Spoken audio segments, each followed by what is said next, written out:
আসসালামু আলাইকুম বন্ধুরা, তোমরা সবাই কেমন আছো? আশা করি সবাই অনেক ভালো আছো। আজকে একটা নিয়ে আসলাম, খুবই সহজ, দেখলে তোমরা ঘরে করতে পারবে নিজেরাই। এখন তো এখানে প্রায় 2 ইঞ্চি কাপড় নিয়েছি, যে এখন ডাবল ভাঁজ দিয়ে এটাকে 1 ফিট অনুযায়ী একটু সেলাই নিচ্ছি। মানে সিলিটা কিন্তু মুড়ি মুড়ি দিইনি, এটা ওই যে শার্টের যে প্লেটটা হয় না, ওরকম বানাবো। মানে 1 ফিট কাপড় রাখা সেলাইলাম, এবার ওই সাইড ওই একই সেলাইটা দিব, তাহলে শার্টের যে প্লেটটা হয় ওরকম সুন্দর দেখা যাবে আর কি। ওই প্লেটটা হবে, তোমাদের ভালো লাগবে আশা করি। দেখতে পাচ্ছ এখন কিন্তু সুন্দর লাগতেছে। আমি ওই সাইডটাও সেলাই নিছি, কিন্তু ওই সাইডটা আর কি এখন শোল্ডারটা সেলাই নেব। তো এখন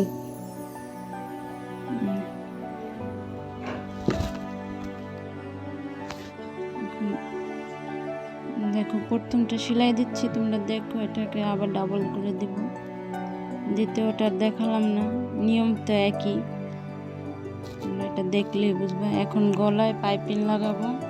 পাইপিংয়ের কাপড়টা আড়াআড়িভাবে কাটবা, তাহলে পাইপিংটা অনেক সুন্দর হবে।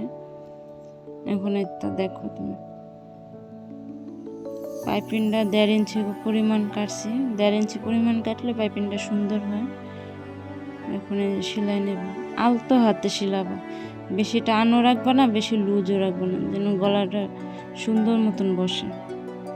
এখন দেখো লাস্টের দিকে নিয়ে আসলাম, ওই একই নিয়মে কাপড়টা ভাঁজে উল্টে দিয়ে তারপরে সিলি দিয়ে বের করে নেব। দেখো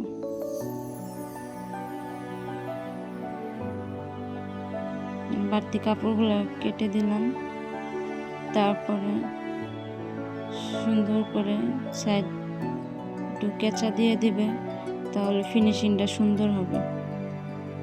একটু এভাবে কেঁচা করে দেবে, তাহলে দেখা গেছে ফিনিশিংটা অনেক সুন্দর হয়। এখন উল্টায়া সুন্দর করে, এই সিলাইটা খুবই গুরুত্বপূর্ণ, এই সিলাইটা অনেক সুন্দর করে দেবে। এই সিলাইটা যত সুন্দর দিতে পারবে, গলার ফিনিশিংটা অত ভালো আসবে। একেবারে মুড়ি মুড়ি করে সুন্দর করে সিলে দেবে, তাহলে দেখবে মার্কেটে যেরকম গলার পাইপিংটা সুন্দর করে বসে যায় না, ওরকম হবে আর কি।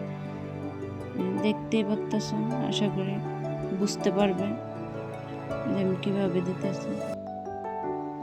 মোবাইলে ভিডিও আমি টেনে দিছি, কিন্তু এটা আমি কিন্তু খুবই আস্তে আস্তে কাজটা করছি।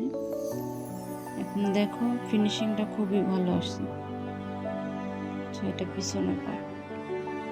এখন হাতাও সেম ভাবে পাইপিং করে নেব, ওটা আর দেখালাম না, যেহেতু গলারটা দেখে সেম নিয়ম একইভাবে। এখন 1/2 ইঞ্চি কাপড় সাইডে দিয়ে রেখে এখন এই যে সেলাই দিয়ে সোজা সেলাই। খুবই সহজ ফতুয়া বানানো, যদি বুঝতে পারো। ডাবল সেলাই দিয়ে দিচ্ছি, যেহেতু এটা শার্টের মতন আমি নিচে একটু শেপ দিছিলাম, বাড়তি কাপড়টি ফেলে দিয়ে এবার এই জায়গাটাও খুবই আলতোভাবে সেলাই দিয়ে নিচ্ছি, কারণ শার্টের যে রাউন্ড শেপটা হয় ওটা সেলাতে গেলে একটু ধৈর্য ধরে দিতে হয়। আর এটা আমি একেবারে পুরোপুরি অত বেশি দিইনি, হালকা দিছি, অত অসুবিধাও হবে না, এটা একদমই হালকা। আর শার্টের যেটা ওটা একটু বেশি থাকে। আশা করি তোমাদের ভালো লাগবে।